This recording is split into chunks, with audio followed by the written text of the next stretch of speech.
Avant cela, personne n'était encore allé sur la Lune. Aucun être humain, aucun drapeau, aucun pas dans cette poussière grise suspendue dans le vide. Le ciel était un mystère. La Lune était un rêve. Et pour beaucoup, c'était une folie. Nous sommes au début des années 1960. Le monde est tendu. La guerre froide oppose deux superpuissances. La technologie spatiale progresse, mais envoyer un homme sur la Lune, c'était presque une science-fiction. À la Maison Blanche, aux États-Unis d'Amérique, un homme réfléchit. Le président américain, John Kennedy. Il réfléchit, il pense, il veut comprendre, il ne veut pas seulement rêver. Alors il pose la question. Il s'adresse à l'un des plus grands ingénieurs en fusée de son époque, un homme clé de la NASA, l'ingénieur Wernher von Braun. Alors il lui demande, que faut-il pour aller sur la Lune? On s'attendait à une réponse technique, on s'attendait à des calculs, des tonnes de carburant, des années de recherche, des milliards de dollars. Mais la réponse de von Braun surprit tout le monde. Savez-vous ce qu'il répondit au président John Kennedy? Il lui dit, Monsieur le Président, il faut juste de la volonté. Il faut la volonté de le faire. Ce que cette réponse signifie vraiment, quand von Braun dit cela, il ne nie pas la complexité technique du projet. Il sait que le défi est immense. Il sait qu'il faudra concevoir la fusée Saturne V, développer des systèmes de navigation précis, inventer des combinaisons spatiales capables de survivre dans le vide. Mais il sait aussi une chose plus profonde. La volonté suit la décision.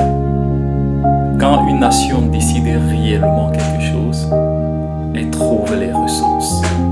Elle mobilise les cerveaux. Elle investit de l'argent. Elle supporte les échecs. Sans décision ferme, tout reste théorique. Avec la volonté, tout devient stratégie. La Lune n'était pas un problème technique au départ. Le vrai obstacle n'était pas la distance. Ce n'était pas le vide spatial. Le vrai obstacle était le mental. C'était, est-ce qu'on ose? Est-ce qu'on s'engage? Est-ce qu'on accepte le risque? Parce que la volonté, ce n'est pas juste de dire j'aimerais. La volonté, c'est dire nous allons le faire et nous payerons le prix. Quelques années plus tard, le président John Kennedy prononça un discours.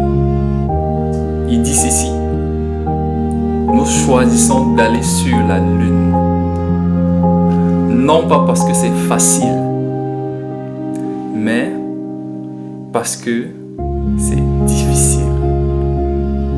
Voilà ce qu'est la volonté. Maintenant, parlons de toi. Peut-être que ta Lune, ce n'est pas l'espace. Peut-être que c'est lancer ton entreprise, reprendre tes études,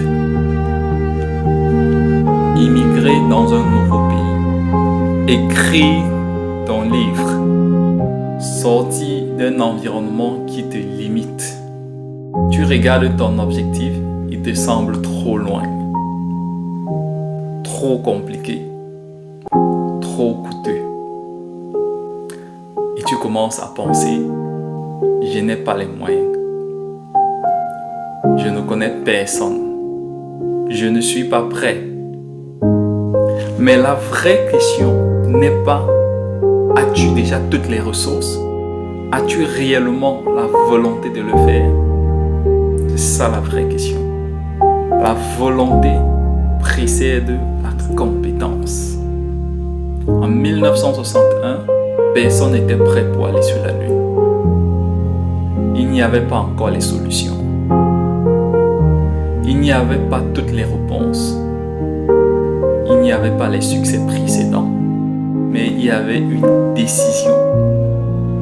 Et quand la décision est prise, les ingénieurs travaillent plus dur. Les équipes collaborent.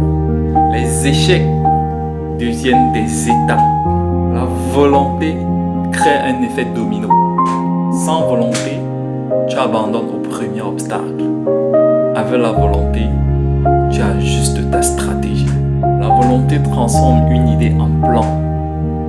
Le plan devient action. Et une action répétée devient un résultat. En 1969, quand Neil Armstrong pose les pieds sur la Lune, ce n'est pas seulement un exploit scientifique. C'est la preuve qu'une décision peut déplacer les limites du possible. La volonté, ce n'est pas un sentiment passager. C'est un engagement durable. C'est continuer quand personne ne t'encourage. C'est continuer quand les résultats tardent. C'est continuer quand les critiques augmentent. C'est continuer quand la fatigue s'installe. La volonté change ton rapport aux obstacles. Sans volonté, un obstacle est une excuse. Avec la volonté, un obstacle devient un problème à résoudre. Quand le président Kennedy a entendu, lorsque l'ingénieur Von Braun lui a dit qu'il faut la volonté, il aurait pu hésiter, il aurait pu douter, il aurait pu dire c'est trop risqué. Mais il a décidé que nous allons y aller. Et ils y sont allés. Cette décision a mobilisé tout un pays. C'était une grande première dans l'histoire de l'humanité. Un pays qui va sur la Lune. Pose-toi cette question aujourd'hui. Si tout dépendait uniquement de ta volonté, où serais-tu d'ici 5 ans? Pas d'excuses, pas de comparaison, pas de peur, juste ta décision. La volonté n'élimine pas la difficulté. Elle donne la force de la traverser. Rappelle-toi cette histoire. Un jour, personne n'avait encore marché sur la Lune. Un jour, c'était impossible. C'était une science-fiction. C'était un rêve lointain. Personne n'y croyait. Lorsqu'on disait qu'il faut aller sur la Lune, personne n'y croyait. Puis, quelqu'un a demandé qu'est-ce qu'il faut pour aller sur la Lune. Et la réponse a changé l'histoire. Et cette réponse, la volonté de le faire. Aujourd'hui, la question est pour toi. Quelle est ta Lune? Et surtout, as-tu la volonté de le faire? As-tu réellement la volonté de le faire? C'était Dieudonné Tchinda, motivateur, ghostwriter. Si cette histoire t'a touché, alors like, partage et abonne-toi pour plus de vidéos de motivation. Ciao!